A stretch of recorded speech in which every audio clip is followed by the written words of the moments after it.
Welcome back to Amplified. Just as we were getting through the spike in the Delta variant and the Omicron came barreling in, spreading like wildfire, fire, throwing a wrench in our holiday plans, forcing schools to go virtual, and then putting a strain on our already stretched hospital system, we would think that we would get some reprieve, but it actually doesn't stop there.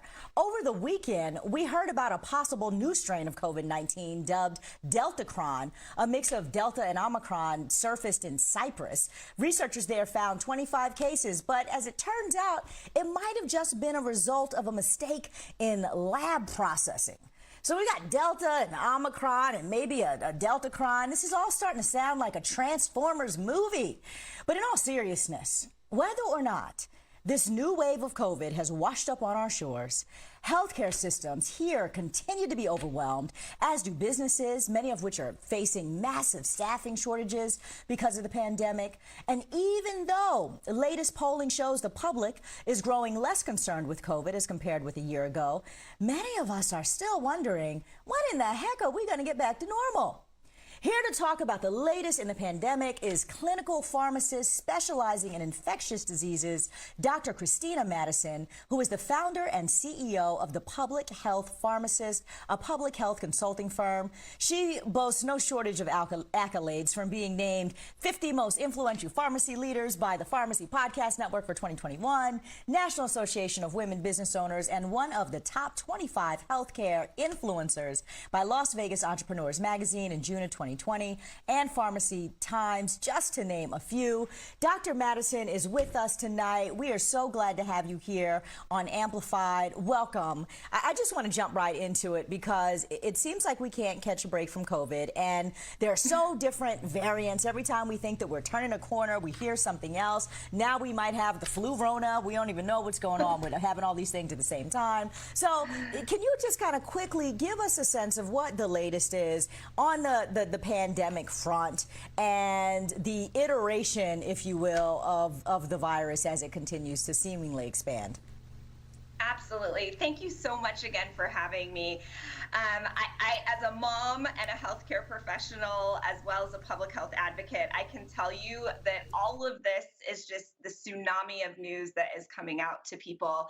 It is very confusing. And so let me really just simplify it for you for 4 different things that we are worried about right now that we're trying to emphasize. So vaccinations, masking, ventilation, and testing. So those are the 4 main things that we are worried about right now that are really going to help us with getting through this pandemic. So first and foremost, everyone age 5 and up needs to be vaccinated. And if you haven't gotten your booster dose yet, you need to get your booster dose. The recommendations just changed. So if it's been at least 5 months since your primary series of one of those messenger RNA vaccines like Moderna or Pfizer, you are now eligible to get a booster dose. And now we have pediatric doses for age 5 to 11-year-olds, and we also have booster doses that are now allowable for 12 years and up as well with Pfizer. So that's number 1. So vaccination, vaccination, vaccination. And then masking. So that old cloth mask, get rid of it. Now it's KN95 or N95 is what's best. So looking at the, the mask that you have on, making sure that it's well fitted, because indoor spaces, that is where Omicron does its dirty work, right? That's where it spreads like wildfire, like you mentioned earlier. And then ventilation, we really need to be investing in ventilation, especially in our schools. And then lastly, testing. So if you are going to any kind of large gatherings, you need to be testing before and after you go to large gatherings or you're around people with unknown vaccination status. And I know those tests are hard to get right now, but if you can, go to a public testing space or try to get a hold of one of those home tests if you can. Oh, I appreciate your 1, 2, 3, 4 there. And I want to come back to the first two, actually, which are the most controversial, if you will. Talk to me about what, if anything, we know, because it's so recent. It's only been a year, right? But I'm interested in what you might know about the impact of vaccines, if there has been anything that we can point to that suggests that some kids maybe shouldn't get the vaccine, or that there might be some longer-term implications to all this boosting that we're doing. I'm asking this because I know that there are still a lot of parents who are thinking, oof, my 7-year-old, my 10-year-old, we've heard all the rumors that, girls might be sterilized from getting the vaccine and all the other, kind of old wives' tales.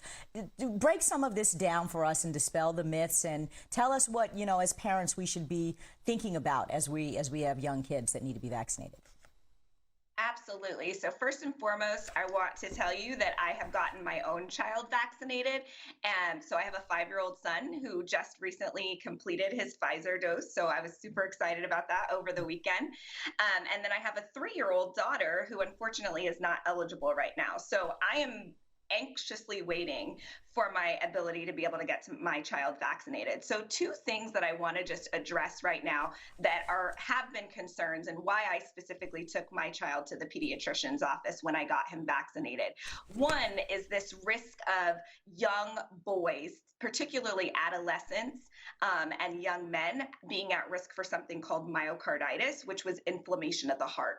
One thing I want parents to understand is that this new indication for the vaccination between 5 and 11-year-olds, we actually have seen no cases of myocarditis. So that was incredible. We saw none during the studies, and we've seen none at this point that have been indicated during the vaccine rollout for this new indicated range. There's only been a handful of cases in the adolescent and young adult boys.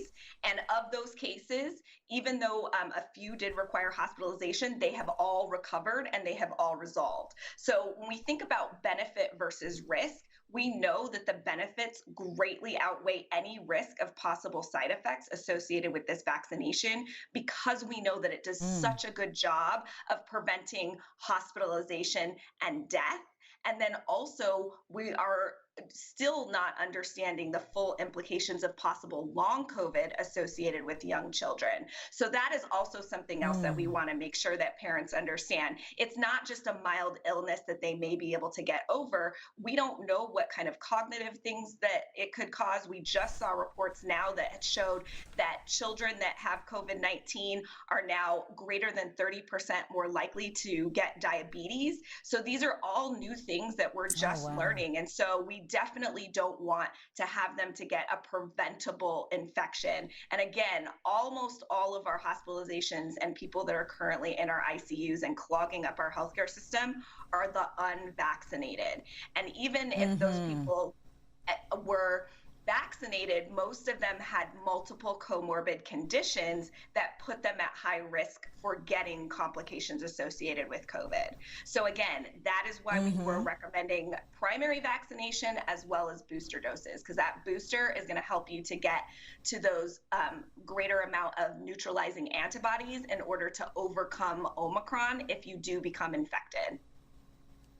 Whew.